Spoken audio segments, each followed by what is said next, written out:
All right. Jackie, I'm going to leave this open while you do our housekeeping. I'll turn things over to you. Sounds great. Thanks, Joe. Hi, everyone. Once again, welcome and thank you for joining today's EnergyTech University Prize Informational Webinar. My name is Jackie Petrie from the National Renewable Energy Lab EnergyTech UP team, and we're excited to give this final presentation to you all today. So before we get started, I'm sure all of you are very familiar with Zoom at this point, but you do have a couple options for connecting to audio. You can change those by navigating to the bottom left-hand corner of your screen and changing your settings. This is also a reminder to all of our panelists to please keep yourselves muted if not presenting. If anyone has any questions throughout the presentation, feel free to submit those through the Q&A box. You can find that also at the bottom of your screen. We ask you to put all your questions in the Q&A box instead of the chat box, just so we don't lose those. And we'll try to address as many as we can at the end of the session. Lastly, we are recording today and we will be making a copy of the recording and the slides available on HeroX in the next day or so. So with that, I am going to hand things over to Joe Simon of the EnergyTech UP team. All right. Well, thank you everyone for joining. As a quick recap of that poll that was open, it looks like just about 50% of you who are here want to learn more about the program as you consider competing yourself or participating as a faculty advisor. About 17% as you consider promoting the program to your network, and about 35% as to learn more details as you consider competing yourself. So we will do our best to address all of your questions and concerns, and we'll leave time at the end of this session to answer any questions that you might have. I think you may all already be aware of this, but at its highest level, EnergyTech UP is about tasking student teams to craft and present a business plan using national lab developed or other emerging energy technologies. So these can be technologies developed by you as a student. This could be developed by others at your institution. It could be developed by you as a faculty, and then students present that business plan. But it's important to see in this program that this is about the business plan. It's not about which technology is best, and it's not about which team has the strongest resume. We want to see the best business plans for how to commercialize an emerging energy technology. So looking forward to your creativity and your ideas. As some of you may know, we also added this year a faculty track, which tasks faculty to incorporate or expand energy technology commercialization and entrepreneurship topics into their institution's educational activities.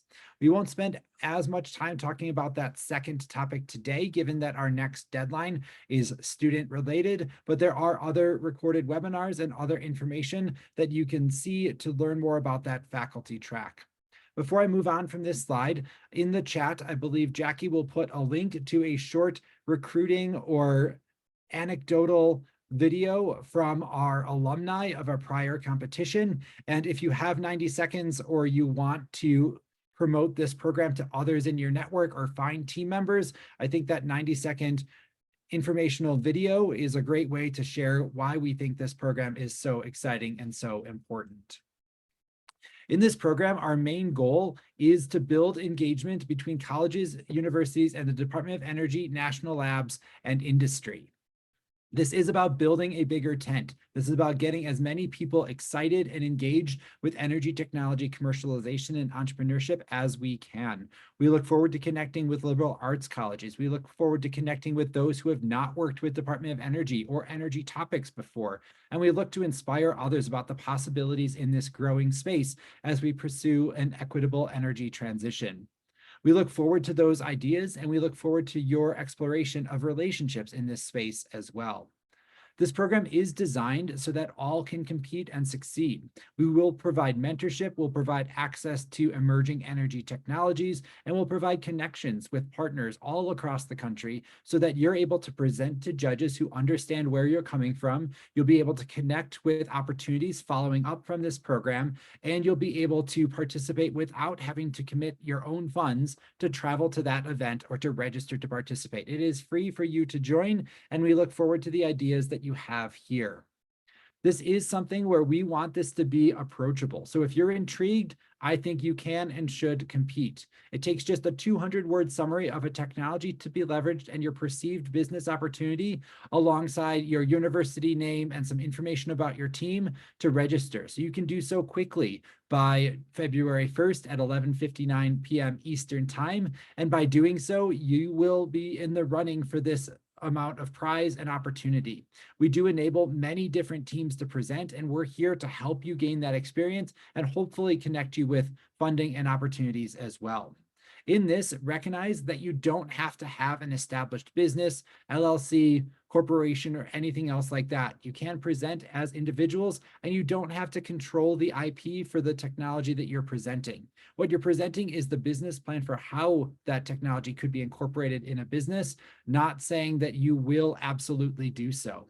We look forward to evaluating your success on the quality of your plan, and that any finalists that are invited to our national event will receive funding that we hope enables you to travel without having to spend your own money to do so. For faculty, there's additional details on other webinars, but we do look forward to faculty submitting an implementation plan by April 5th. With that, my high-level summary that I want to point out is that this is so that students and faculty from any institution anywhere in the United States are welcome and encouraged to apply. So if you're in Guam, American Samoa, Alaska, Hawaii, Louisiana, Texas, North Carolina, Illinois, California, or anywhere else, we're here and we do want you to be here, and we will provide a pathway for you to present, get feedback, and possibly win some of our prizes. We will say that in this program, we measure success based on the students and the faculty who participate. We're not always trying to say, did the business presented receive follow-on funding? We want to say, where did the people who participated go afterwards? Did they get into a PhD program or a graduate level program? Did they get a new job? Did they secure their own IP? Did they secure non-dilutive funding like SBIR? Did they get accepted as fellows into accelerators or other commercialization programs? So where do the individuals go? And of course, should that technology commercialization succeed, we'll be very pleased to see that as well. With that, I'll turn things over to our project sponsor from the Office of Technology Transitions, Edward Rios, to say a few words. Edward, I'll turn things over to you. Thanks, Joe. It's a pleasure to be here. And I know that all of you are very excited about our upcoming competition for 2024. As Joe said, the beauty of this prize is that it's open to everyone. And what better way to introduce you to DOE and all of its programs than this wonderful mechanism that we call a prize. Just so you know, the department has many mechanisms to distribute funds. And they can be quite complicated. However, this prize mechanism is probably one of the most simple mechanisms we have at the department to get funds out. And it's one of the best ways to introduce those particular individuals or schools that have never had a relationship with the DOE to the potential we have for assisting and distributing resources to those that could really use it. So please take advantage. If you have never applied to a DOE program, take advantage of this program. As Joe said, it's not a lot of application material that you need to submit. It's a 200-word summary along with a few other items. And then after that, then the fun really begins, because then you start developing your idea, and we're with you along the way. Quickly, let me talk about OTT. OTT is the Office of Technology Transitions, and our mission is to commercialize those technologies that DOE invests in, whether they're at our national labs, at the private sector, or at our universities. So what does that mean? That means that those technologies that have successfully received R&D funding need that push to commercialize into the market, because technologies that don't leave the lab aren't going to help anybody. So that's what we do. We focus on tools and resources and programs that help that transition from lab to the market. And that's what our expertise is.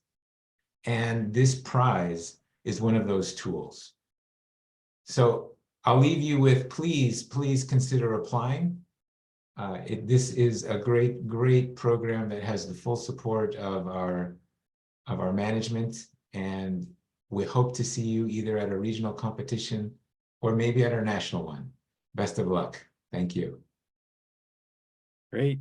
Thanks so much. And for those of you who have been following along with this program, we also want to congratulate those that we announced as our faculty track explorers as winners just last week on January 19th.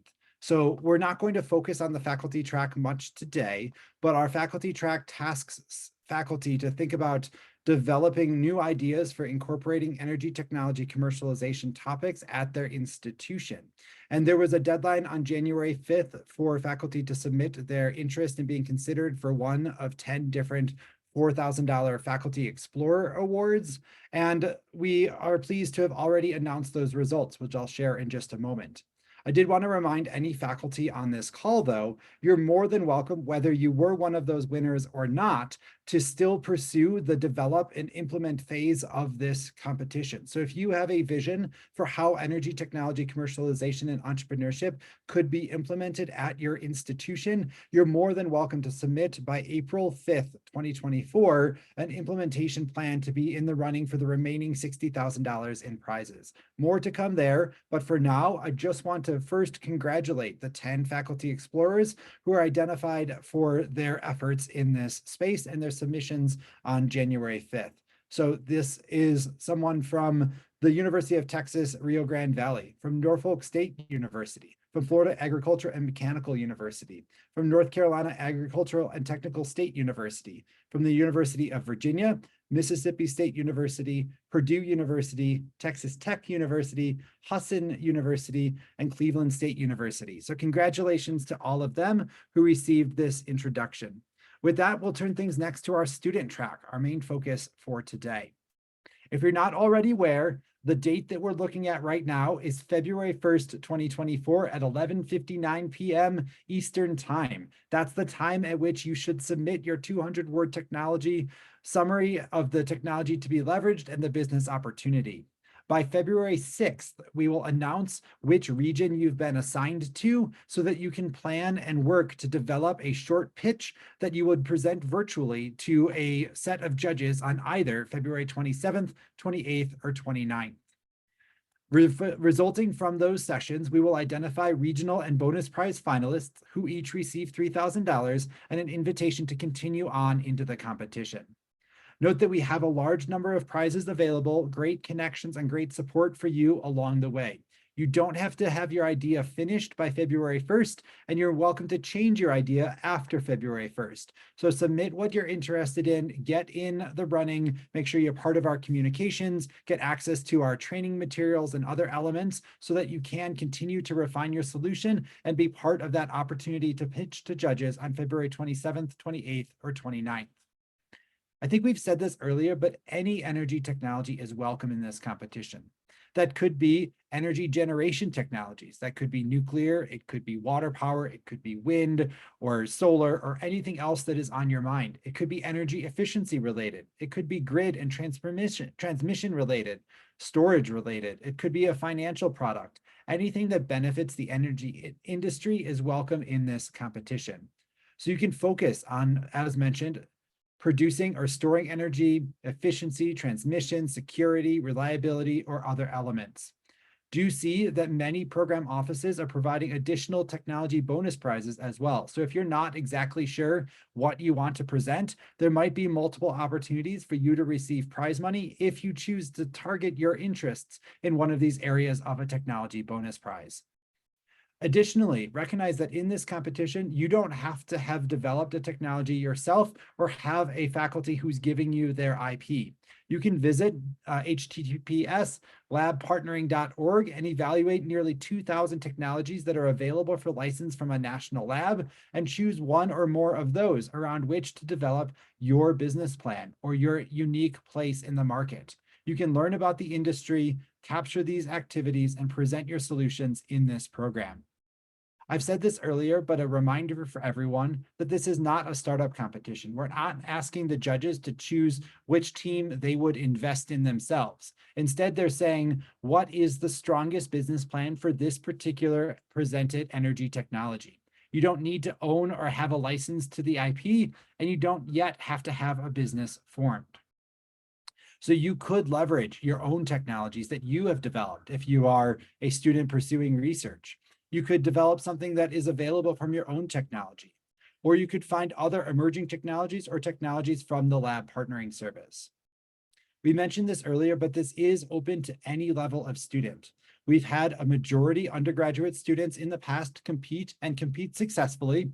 And we've also had a minority of teams that have been graduate students or PhD candidates still pursuing their degree.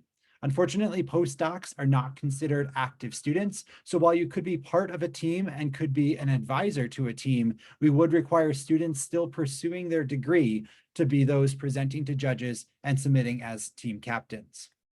As we talk about eligibility, a team must have 2 or more enrolled students, and you can be pursuing any level of degree in the US. The team captain has to be either a US citizen or a permanent resident, but other team members do not have to have that designation. Remember that only students can present to judges. After you submit on February 1st, we'll look at all of the submissions that we have, and we'll try to allocate everyone equally to one of our 15 different regional events. This will maximize the number of teams that are able to present live to judges to get feedback and to hear each other's pitches. This is designed to be as equitable as possible, but we do recognize that there are some uncertainties as we don't know who all will apply until the date has passed. Recognize that also per our rules, some business plans that have previously received notable amounts of funding may be less preferred by our prize administrator. It is not an eligibility criteria, however. So if you have received or funded funding in the past, you're still welcome to submit and compete. If you're interested in any of this, I highly encourage you to read our rules. They indicate our topics of interest, what you'll do, and how winners are determined. Our rules are available at herox.com/EnergyTech UP, and they're just about 25 pages. So it's not a ton of content, and it's a pretty easy read. I encourage you to look at that. If you are considering a technology bonus prize, I highly encourage you to also look at the appendices, as the technology program offices, the experts at the Department of Energy, have provided a sort of 101, about 3 or 4 pages about their technology area that will introduce you to the market, the landscape, the competition, and the technology opportunity. So if you are interested in something like hydrogen fuel technologies or grid enhancing technologies, go read that appendix and you can learn more about how you could compete successfully. We've mentioned this earlier, but winners are chosen based on the strength of the plan presented. So did you understand the market? Did you think about how that technology would fit into a business? Do you understand what success looks like? We recognize that many different teams will have very different ideas. And so we do task our judges not to say which is the best technology, but really, what is the best plan? Anyone can find success in this program. We're pleased to be able to share that we have over $450,000 in prizes available and that up to 28 different teams will receive funding. So this isn't a competition where one team receives a vast majority of all of the funding. It's much more likely that many different teams receive funding that hopefully encourage them to continue their idea or continue their interest in the energy industry. Prizes are awarded for your work in this competition. They don't come with further obligations, further reporting requirements, or other elements. So this is a prize being provided for work already done. We hope that makes it simple for you to receive those funds and to continue focusing on what's important to you in your careers and your interests and your educations.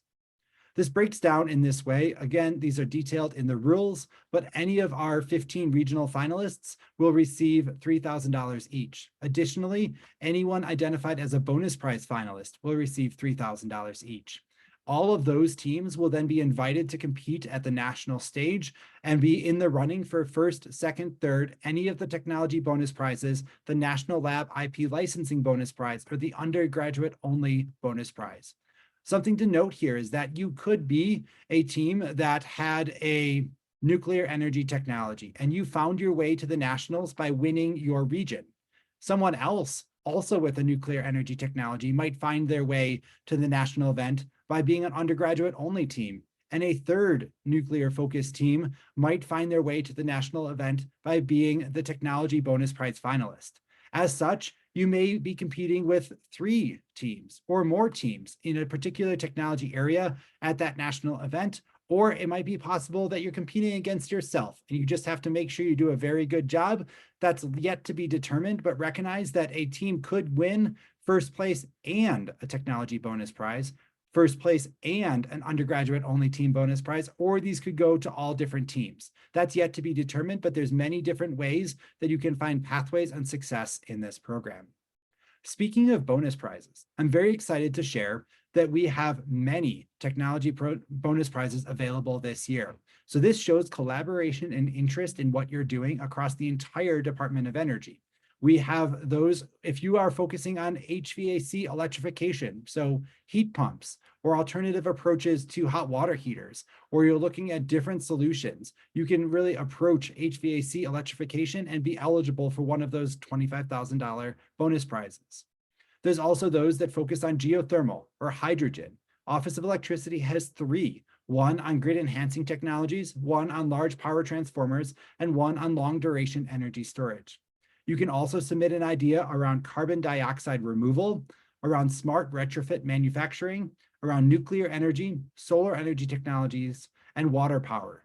If you want to learn more about what these program offices are looking for in their ideas and how they will pick a technology bonus prize finalist and winner, I encourage you to read the rules and especially the appendices. So do go look at that. If you're here without a technology in mind, recognize that by focusing on one or more of these, it might increase your chance of winning these prizes and also might increase your chance of finding a pathway to the national event. Recognizing this as well, we're also excited that we have support from the Office of Technology Transitions to offer a National Lab IP licensing prize. So the idea here is that if you find one or more technologies available for license from labpartnering.org and incorporate that technology into your pitch, you are eligible to be considered for that bonus prize. In the past, and you'll see this on a later slide, about 20% of our teams have leveraged technology from the lab partnering service. Additionally, we're excited this year to add one more bonus prize, which will go to a team made up of only undergraduate students. We've seen very great success for our undergraduate students in the past and want to continue to encourage this type of structure as we see multiple pathways for students to succeed in this program. With that, I'll turn things over to my colleague, Brittany, to talk a bit about reasons to compete. Brittany. Thanks, Joe. Oh, I can no longer see PowerPoint. Did I stop sharing? Yep, it looks like you stopped sharing, Joe. Shows the wrong button. The right screen. Great.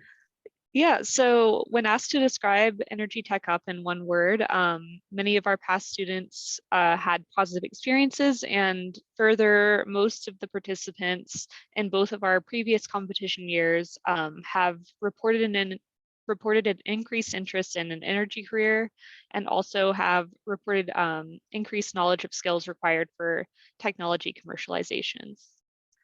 Next slide, please. Additionally, we also have a large and continuously growing network across the United States, and this includes over 600 participants per year, 300 plus teams from 150 plus collegiate institutions, with expected more to be added. And we have, in our past competition, spanned 47 states and DC and 3 territories of participants. And by participating, you'll also gain widespread exposure to your idea with many regional conveners and over 50 judges participating annually, plus other viewers tuning in. Through your participation, you will also gain access to a variety of resources, including mentorship, materials, and experience. So you can look at educational materials through Energy I-Corps. You can also look at successful pitches from past competitions, connect with industry leaders, learn from other student participants, and get live feedback, all while competing for cash prizes. All of the teams that are eligible for the Explorer phase will receive access to DOE's Energy I-Corp's learning materials. And that includes a variety of energy training curriculum, which is intended to increase the number of national laboratory developed technologies that are transferred into commercial development, as well as training researchers and transforming national lab culture to value commercialization. And this also includes access to over 100 industry mentors from 12 national labs, and the technologies areas that it spans are wide-reaching and encompass a variety of energy technologies. The core concepts on Energy I-Core are listed here, and you have a variety of stakeholder interviews and startup access, so you have a variety of resources to look at there. And as Joe mentioned earlier, about 80% of teams competing in 2023 leveraged their own technology developed at their institution, but 20% of the teams used a lab partnering service technology. And then there were also a variety of industry leaders who served as judges, and widespread survey results showed that students found the business pitch valuable. And as mentioned here, the lab partnering service is a great resource if you aren't sure where to start, or you don't know, or you don't have a technology in mind. We actually have a highlighted page for EnergyTech UP with about 150 highlighted technologies there that you can look at. And then EnergyTech UP is not only for engineering or business students. There were a variety of different types of majors that competed in past years, and these also came from different types of collegiate programs, such as PhD or undergrads. So anyone can compete, and we designed the program to be very accessible to a variety of different types of students. And with that, I think I'm turning it over to Hannah to talk about Explore and Pitch events. Yep, thank you, Brittany. So our first student deadline is on February 1st, coming up very quickly. This is a pretty small submission. You will need to include a 200-word summary of your technology and some basic information about your expected team makeup. You can also include a preliminary slide deck if you wish, but it's not required. And this first submission is not expected to contain your final ideas or final information. And like Joe said earlier, you can definitely change it later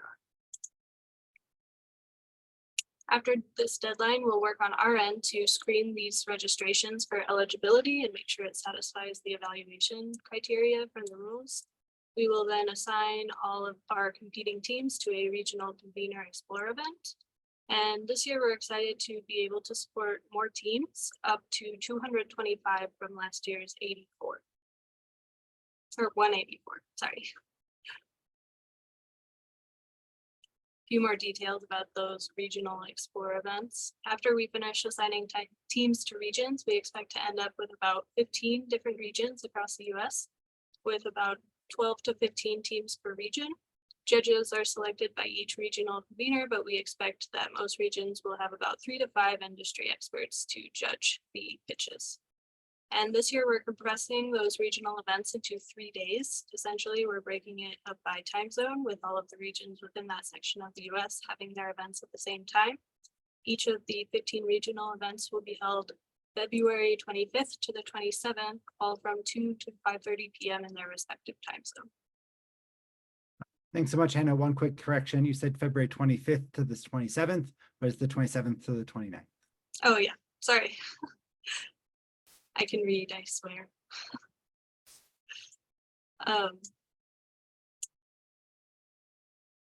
Right. This year, like last year, each of the events will be recorded, and staff from DOE program offices will watch these pitches to decide bonus prize finalists, one for each bonus prize. That is a little different from last year because last year the bonus prize semifinalists were decided by regional judges. This year, all of those pitches will be viewed by DOE staff. Each of these finalists will win $3,000 and are invited to the refine and pitch phases of the competition. I already explained some of this, but this slide has a few more details. Like I said, this year, the judges at each event will only decide the regional finalists and undergrad only finalists, semi-finalists, excuse me. There will be an NREL staff member at each regional event to sit in on the judge deliberation, just in case those judges have questions. The national event this year is April 15th, the first day of the Energy Thought Summit Conference. All finalists will present and compete for bonus and national prizes at this event. You, as a student, are responsible for travel and lodging costs, but you do have free access to the entire conference if you'd like to stick around for the whole thing. These are just some pictures from the national event last year. We definitely had a lot of fun, and we're really excited to be able to have this event in person again this year. That's all I have, so I'm gonna turn it over to Jackie. Thanks, Hannah. So just want to talk about some final steps and what you can do next. Joe, do you want to go to the next slide, please? So getting involved first, I know we've said this before, we'll say it again, make sure you're following the prize on HeroX, and we'll send a link to that again in the chat. But it's important to do this now because we post regular updates and reminders about timelines, deadlines, and other resources.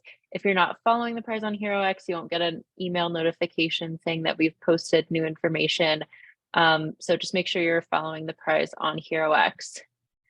Second, make sure you read those rules really quickly and really carefully and determine how you want to participate, whether that's as a student, as a faculty advisor, or if you're going to go for one of the bonus prizes. You can also spread the word about the competition and look for additional teammates or students to participate. We have a promo pack of resources available, which I'll talk about in just a minute. And then after that, you can start exploring technologies on our lab partnering website. If you don't already have a technology in mind, I did drop a link to that website in the chat just a few minutes ago. And then just make sure that you click solve this challenge and submit a register entry by February 1st on HeroX. So I mentioned that we have a promo pack resources that you can use. This is available on HeroX, and I will put a link to that. This includes templated content that you can just copy and paste, like social posts, newsletter, flyer, web cards, and other graphics. And hopefully this will make things easier for you to find students to participate or teammates to join your team. And lastly, just again, join us and become part of EnergyTech UP 2024. The final date to register your team and upload your submission is February 1st to be invited to those regional Explore events. Joe, back to you. Yeah, very quickly, not that it is really necessary, but that HeroX/EnergyTech UP is where we have all the information. That's where you will find the rules. That's where you'll find links to past student team presentations. You'll find our updates, the more detailed timeline, as well as be able to click solve this challenge and be able to submit your entry. When you click solve this challenge, what we ask for is a few details about the name of your institution, a little bit about how you expect to participate, that 200-word summary and optional slide deck. With that, we do see a great number of questions in our Q&A, so we will work our way down that list to address some of your questions, and happy to have your interest and really look forward to your submitted participation. We found in this program that this is a great way for you to explore a new or emerging energy technology, for you to share your ideas with others, and to develop deeper relationships with your faculty advisors, with your university's tech transfer offices, with your school of business, or with other classmates in the program. Looking forward to your participation, answering any questions that you might have. Jackie, would you be willing to read me some questions and I'll do my best to answer them? Yes, absolutely. Okay, so someone asked if my idea was recently patented, can I use it to participate? Of course. So in this program, we don't ask you to disclose any confidential information about your technology, and we don't require that that technology is or is not patented. So you're welcome to say, this is the basis around which I want to present my business plan, and you can make some broad strokes. So please do not disclose secret confidential information to us. Just say, this is generally what we're working on. This is how we've developed a unique approach, and then focus on the business plan and the criteria in the rules itself. So the criteria, you'll notice, don't say, is this the greatest technology? And they don't say, is this the greatest team of people to run this business? Instead, it says, does the team understand the technology? Does the team understand the market? Does the team understand the potential? Who might buy it and why? And the role that the business might play in an equitable energy transition. So review our rules. We are a little bit different from other startup or pitch competitions, less technology focused, less team focused, much more about the work that you can do between now and February 27th.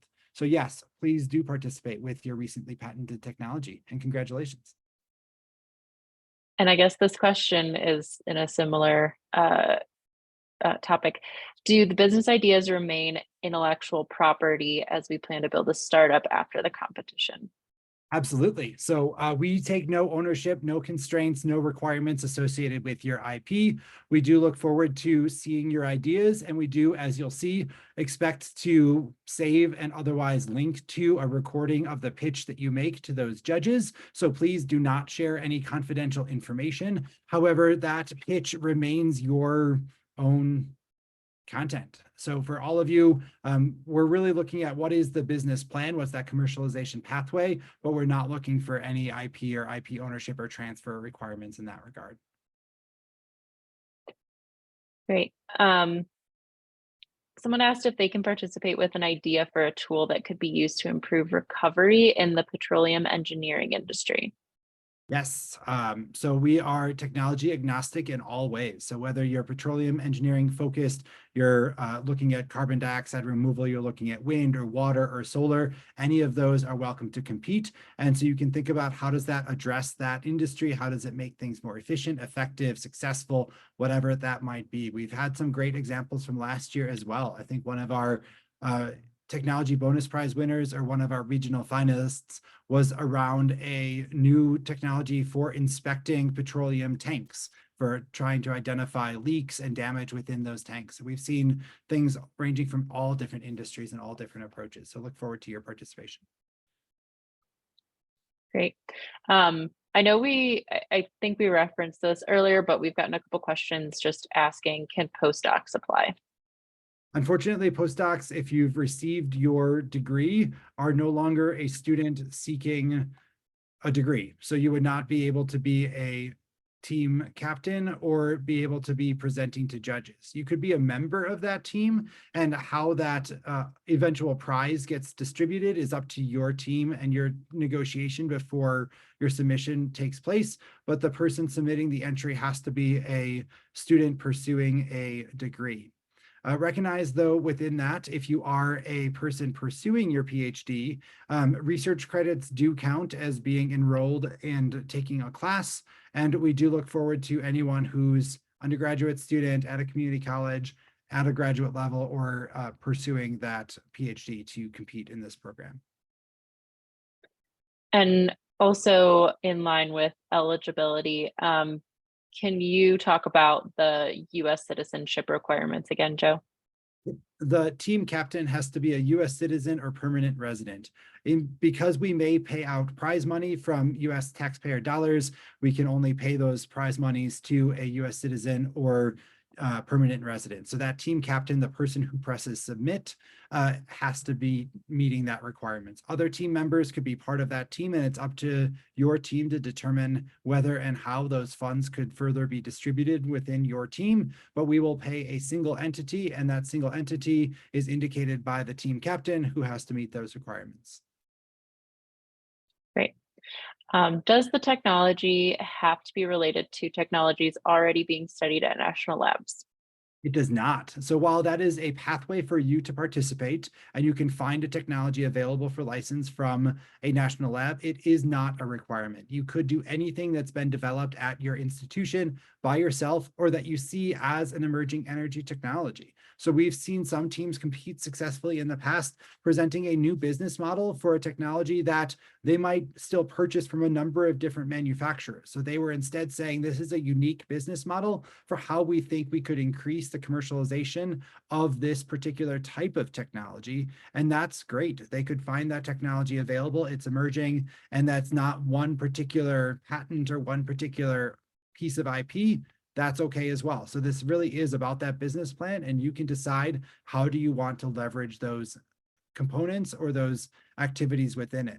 The other thing to note is that you could have a technology you developed and you could pair it with a technology that you found from the lab partnering service and put both into your business plan and say, this is what we think would be really valuable to the market for whatever reasons that might be. Great. This question asks, can a service, so no direct or explicit IP, count as a technology such as digital services or streamlining services where IP may eventually emerge but is not present at the start? So if you look at our rules, we define this very broadly. So if you have a case to be made for why this benefits the energy industry, we welcome and encourage you to submit. So should this enable a more efficient market, should enable more efficient communications, should it really impact how we communicate, how we transport ourselves or our goods, how we survive in our climate, and any of these different elements, we consider that related to energy, and we encourage you to make that case. So just look at our rules and look at the way that energy is defined, and you can think about what that might be. As mentioned earlier, when we say the underlying technology, it's really the basis around which that business plan is built. So what makes that emerging and interesting and exciting for you to talk about in this space? Great. Does every student on a single team have to be from the same university? I do not. So we are more than welcome to have multiple teams from a single institution, and we can have multiple teams, multiple institutions on a single team. So if you know students at other institutions, you could form a single team and submit that activity. I will say we'll do our best to assign you to the region associated with the team captain, but we also recognize as a virtual event, as we balance the participation in the regional event, you may see yourself in one or a different region. So if you're unsure about which region makes sense based on that multi-institution team, try to hold both dates, if it was February 27th and 28th, if possible, as you prepare for that potential pitch. We will tell you though, by February 6th, where you've been assigned. But yes, we can have multi-institution teams participate. Great, thanks. A question that asks, what do judges typically look for in a successful business plan for our chosen technology? Is it how we organize our money? Is it the design, the clients or target audience? Yeah, it's a great question. So if I go here, I think I have a slide, maybe not. I'm going to open up the rules and show you very quickly. 1 second. So generally what the judges look for is that there's 5 criteria in the rules, and that's the understanding of your technology to be leveraged. That's the understanding of the potential market. It's looking at the, sorry, I always want to make sure I don't speak about the rules off memory.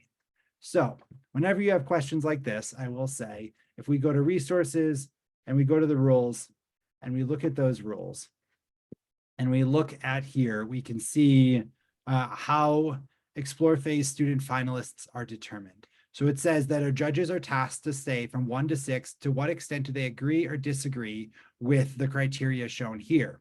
And so if you look at this, they say technology identification. We suggest that in your presentation on February 27th, 28th, or 29th, you say, what is the technology to be leveraged? And the evaluation statement where the judge is scoring you from 1 to 6 is, does the team deeply understand their technology of choice and explain it clearly? Second is market assessment. who will buy the product, who is currently serving this market, and what is the unmet market need. And so did the team understand that topic? Third is economic feasibility. What might customers be willing to pay? How much might it cost? And then we say, is the team analysis credible? And did they go through that activity? Then we have potential impact, which is who will benefit should this business succeed? What role will it play in the energy transition? And then you can see the evaluation statement there. And then finally, the overall business plan. How is success defined? What people and resources are needed to make it successful? And so did you define it well? Do you understand your requirements and you deliver that activity? So make sure you read these rules about how finalists are determined. You can also see there's additional detail about how bonus prize finalists are determined. So you can look through that as well. So the rules are always your friend as you look in this competition. Yes, and we've still gotten a number of questions related to very specific eligibility scenarios. Again, I would encourage you to read the rules very closely. And if you still have questions, you can reach out to us through email. We're not going to go through every single scenario to talk about eligibility today. And same with technologies. We had a question about how can someone apply to become a judge? Sure. Send an email to ott.energytechup@nrel.gov, and we will distribute your information to one of our 15 different regional conveners. So our regional conveners help to make sure that we have a wide variety and big representation of a variety of different backgrounds, perspectives, expertise in our judging panels that are relevant to their region. So what makes this really special is that if you are presenting in the Pacific Northwest, or you're presenting in the Northeast, or in Florida, or in the South, you're going to likely have judges that are from that area and understand some of those regional constraints associated with your proposals. That's not to say that you couldn't present a technology that's relevant for a different portion of the country or the world. You're welcome to do so, but we will do our best to connect those who are interested in being judges with the most appropriate regional convener as they look to seat those people. But thank you for your interest. And our general email, just to go back to that as well, is if you have any questions whatsoever, please do always reach out to us at ott.energytechup@nrel.gov. And whether myself, Jackie, Hannah, Brittany, or others will respond to you right away. Great. Can one team submit multiple technology submissions? I believe our rules say a student can be associated with only one entry.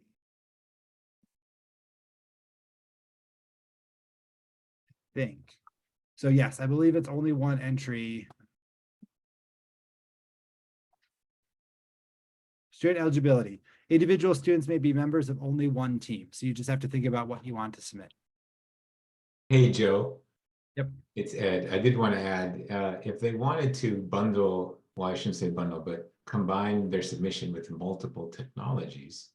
Oh, for sure. That would be fine, correct? Yes, you can absolutely package that and say my business leverages multiple technologies in this way, for sure, but you can only be part of one entry. All right. Next question. In the initial submission, how optional is the slide deck, and will not submitting the deck by this deadline affect chances in the competition? It's a great question. So our intent, and this is what we're very excited about, is that we can enable up to 225 different teams to present at the February activities. In the past, we've had 180 and 184. So recognizing that we can't predict the future, I don't know how many teams will actually comply or apply. You can see here that by design, our intent is not that we're doing a large down select at that stage of the competition. So by design, I hope it doesn't matter much or at all. However, I will say that within the rules, you can see how do we score team registrations. The prize administrator reviews it for eligibility. Then we review eligible submissions in the evaluation criteria, and they can look at that 200-word summary first and primarily, and then secondarily with that optional slide deck. And within that, they're saying for that team, not based on one or the other submission content, but just in total, what did the package look like? Did the team address this suggested content and this evaluation statement? Does the team understand their technology of choice? Have they evaluated the relevant market? Did they outline a vision for the role the business could play in an equitable energy transition? And did they consider what might be necessary to achieve success? If you can convey all of that in 200 words, fantastic. That's great. If you think you could benefit from having some slides to try to convey that content, you're welcome to do so. However, the intent and the way we design this program is to make it so as many teams as possible can present live to judges based on a very low barrier to entry submission on February 1st, so that we do hope and plan that we invite everyone or nearly everyone who's eligible to be able to participate at that stage. Again, I can't predict the future, but that's what we're hoping to achieve through the design of this program. All right. Is there a minimum or recommended number of team members? And would you recommend or prefer multidisciplinary team members? It's a great question. So there's a minimum team size of 2, which we talk about in the eligibility criteria somewhere. And there's no maximum team size. I will say, as teams get very large, assigning responsibility gets difficult, and we can't have everyone on screen for the short amount of time that you get to present to judges on February 27th, 28th, or 29th. So there's a practical limit, but there's not a written limit. So there's no maximum team size. So hopefully that's helpful. Minimum of 2. And then from a multidisciplinary point of view, we do think it's useful and one way that this program succeeds is by helping engineering students consider the business case. And sometimes we have business students for the first time exploring energy technologies and crossing those disciplines. And so you're welcome to reach out across your departmental or university silos and try to find someone else from another department to support your team's success, but it is by far not a requirement. Many teams are in one research group, in one class, in one degree program, and they choose to participate because they know each other and they learn about the topics through the materials we provide, like Energy iCore, like the mentorship, like the past training materials and other elements. So multidisciplinary is not required, but we surely wouldn't discourage it either. Great. Let's see, if my technology is still in the development stage and we don't have a refined product ready, can it still be used to develop a business plan around? Absolutely. So I think what we like is making sure that you have an understanding of what it might take to bring that technology to market. So as long as you're realistic to say, this is our technology readiness level, this is the timeline, this is the amount of funding that might be necessary, you can present that to judges and say, assuming we do that, this is how it fits within a productive and successful business, and you can present that in whatever way you'd like. The other thing that I would note in this program is the rules do not say the biggest, most profitable business is the one that will win all the prizes in this program. You're, in a sense, able to say, what does success look like? And then how will you achieve that success? So you can call your own scope and scale, whether this is a lifestyle business, a venture scale business, or something in between. You're welcome to present those different pathways as well. All right, let's see if we can answer a few more questions in our last 5 minutes. Can the technology be sourced from manufacturers outside of the United States? That's a good question. I don't know that the rules explicitly say that they can or cannot. However, recognize that the appendices of the rules in the terms and conditions as a US funded Department of Energy program, if you're going to be doing something like that, I encourage you to read the terms and conditions of the rules in detail. So I am not going to very specifically say yes or no, but in this additional terms and conditions, you can see things like program policy factors, and that might tie into whether or not the Department of Energy as an overarching organization may have a reason to prioritize one entry over another. So it may not be an eligibility criteria, but it might be something worth reading. So I do encourage you in that case to read our additional terms and conditions. Okay, so this question, I think, is pulling some language possibly from the rules, but this person asks, what does technologies that increase the security of energy mean? So maybe that was from our presentation, but in my opinion, the idea is, do we think about the risk associated with energy transmission, generation, production, operations, or other elements? So how are we continuing to be confident that it's going to operate and be reliable and resilient when we want it to be there? So that's more my opinion than something that's clearly stated or defined in the rules, but I would think about how you approach the confidence that whoever is depending on that energy has, that it will be there when they want it to be there, if that makes sense.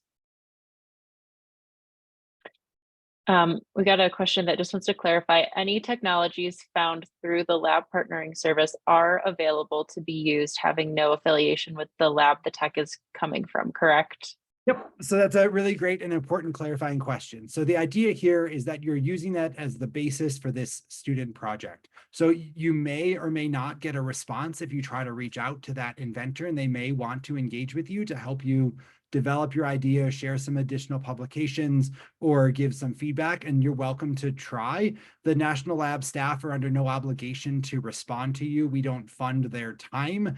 So the National Lab complex is very large, but you think of this more like a set of available assignments or context around which you can develop your student solution. So this is a way for you to find a basis. You do not have to have a relationship. You do not have to have a license.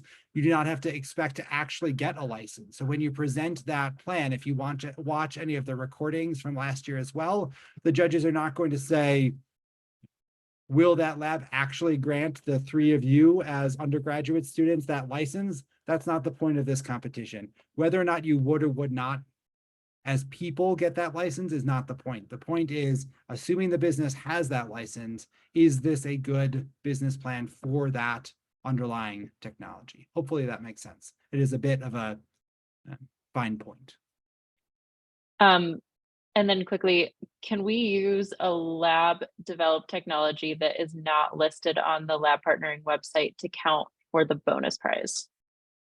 I will double check our rules. I believe it says it has to be available on labpartnering.org. So in that case, you might consider finding a pairing of technologies. You could find another national lab technology and find something that could complement that with for your overall technology plan. But I believe our rules do say that it has to be available at labpartnering.org. We had one question that I'll just answer really quickly about the location of Energy Thought Summit and the final event that is happening in Austin, Texas on April 15th. And then last question before we wrap things up, is there any other, are there any other resources to help us get connected to national labs? If you're looking for a particular technology, send us an email to ott.energytechup@nrel.gov. We'll do our best to connect you with the tech transfer office most responsive. I know Ed Rios from the Office of Technology Transitions may also be happy to make some relevant connections. So you can try to go through us as program administrators. Otherwise, on labpartnering.org, there is a contact the lab button. Again, you may or may not get a response to that. They're all aware of EnergyTech UP, and they all are responsive to the Office of Technology Transitions, but the people at the other end of the lab partnering service at each individual lab across 17 labs are not uniquely required to respond to this student competition. So we'll do our best to support you as best as we can to form those relationships when possible. Okay, I think we can go ahead and wrap up, Joe. Well, thank you all for joining. We hope to see your submissions soon and look forward to your participation. Thanks, everyone.